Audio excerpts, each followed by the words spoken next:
सभी भक्तों को सीताराम जय बालाजी महाराज जाए बागेश्वर धाम सरकार। अच्छे लोग दुखी क्यों रहते हैं और पापी पाखंडी लोग हमेशा खुश रहते हैं और मौज उड़ाते हैं? इसके दो कारण हैं। दोनों ही कारण मैं आपको आज बताती हूँ। सबसे पहले अच्छे लोग दुखी क्यों रहते हैं एक कहानी के माध्यम से समझते हैं। एक नगर में विधवा स्त्री रहती थी। उसकी 3 छोटी छोटी बेटियां थी। जवानी में ही उसके पति गुजर गए थे। तीनों छोटी छोटी बच्चियों को पालने का भार बेचारी उस अबला पर ढल गया। तीनों बच्चों को लेकर वह विधवा जाए तो कहाँ जाए, कुछ काम धाम भी नहीं कर सकती थी। ऊपर से समाज की उल्टी सीधी बातें उसे कुछ नहीं करने देती थी। बेचारी लाचार उस महिला का कोई सहारा नहीं था। वह अपने पति को याद करके उन बच्चियों को जैसे तैसे पाल रही थी। पति के गम में बीमार पड़ गई। उसे उन बच्चियों की चिंता थी। अच्छे लोग दुखी क्यों रहते हैं कि क्या होगा, कैसे इनका पालन पोषण होगा। उन्हीं बातों को सोच सोच कर एक दिन उसकी तबीयत बिगड़ गई। उसका अंतिम समय निकट आ गया था। धर्मराज का एक दूत उस विधवा स्त्री के प्राण लेने धरती पर आया, लेकिन वहां का नजारा देख वह दुविधा में पड़ गया। उसने देखा महिला जमीन पर पड़ी हुई है और उसकी तीनों बेटियां उसके ऊपर सिर रखकर पड़ी है। यह देखकर उसको दया आ गई और वह बच्चियां अपनी मां को रो रो कर जगा रही थी। फिर दूत ने सोचा, इनका पिता पहले ही मर चुका है। अगर मैं इस स्त्री के प्राण लेकर गया तो यह बच्चियां किसके सहारे रहेगी, कौन इनका पालन पोषण करेगा। यह सोचकर वह देवदूत और स्त्री के प्राण लिए बिना ही लौट गया। धर्मराज कहता है, तुम तो उस स्त्री के प्राण लेने गए थे, फिर खाली हाथ कैसे आ गई। तब देवदूत कहता है, हे स्वामी, मेरी गलती को क्षमा करना। मैं चाहकर भी उस स्त्री के प्राण नहीं ला पाया। अगर मेरी जगह आप होते तो शायद आप खाली हाथ ही लौटकर आते। मैं उस महिला की बच्चियों का दुख नहीं देख पाया और रो रही थी।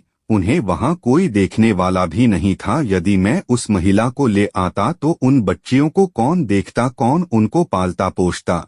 पृथ्वी लोक मनुष्य तो इतने स्वार्थी हो गए कि बिना मतलब के तो कोई किसी का सहारा भी नहीं बनता। यदि कोई मदद भी कर देता है तो वह बदले की उम्मीद करता है या फिर उसे अपने एहसान के नीचे जीवन भर दबाकर रखना चाहता है। पापी लोग हमेशा खुश रहते हैं। देवदूत कहता है, हे स्वामी, उस महिला को थोड़ा और समय दे दिया जाए ताकि वह अपनी बच्चियों को पाल पोस कर बड़ा कर सके। देवदूत की बात सुनकर धर्मराज ने उसे डांटते हुए कहा, अरे मूर्ख, ईश्वर की बनाई गई सृष्टि में ना कोई एक क्षण घट सकता है और ना कोई बढ़ सकता है। उसकी मर्जी के बिना ना उसे जीवन दे सकते हैं और ना समय से पहले मार सकते हैं। ईश्वर जो करता है सबके साथ अच्छा ही करता है। तुम कौन होते हो विधाता के नेक को बदलने वाले?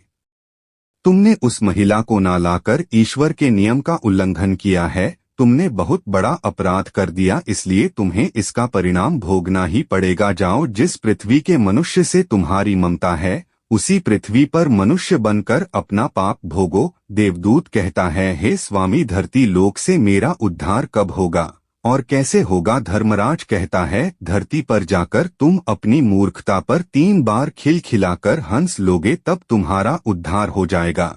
इतना कहकर धर्मराज ने उस देवदूत को धरती पर धकेल दिया। वह धरती लोक पर मनुष्य शरीर में आ चुका था। उसके शरीर पर वस्त्र नहीं थे। यहाँ का एक नियम है, जब मनुष्य जन्म लेता है तो उस समय वह नग्न होता है। पापी लोग सुखी क्यों रहते हैं? देवदूत ने जन्म तो नहीं लिया और वह निर्वस्त्र ही एक सड़क के किनारे पड़ा ठंड से ठिठुर रहा था। वहीं से एक मोची गुजर रहा था। वह मोची अपने बच्चों को ठंड से बचाने के लिए कपड़े लेने जा रहा था।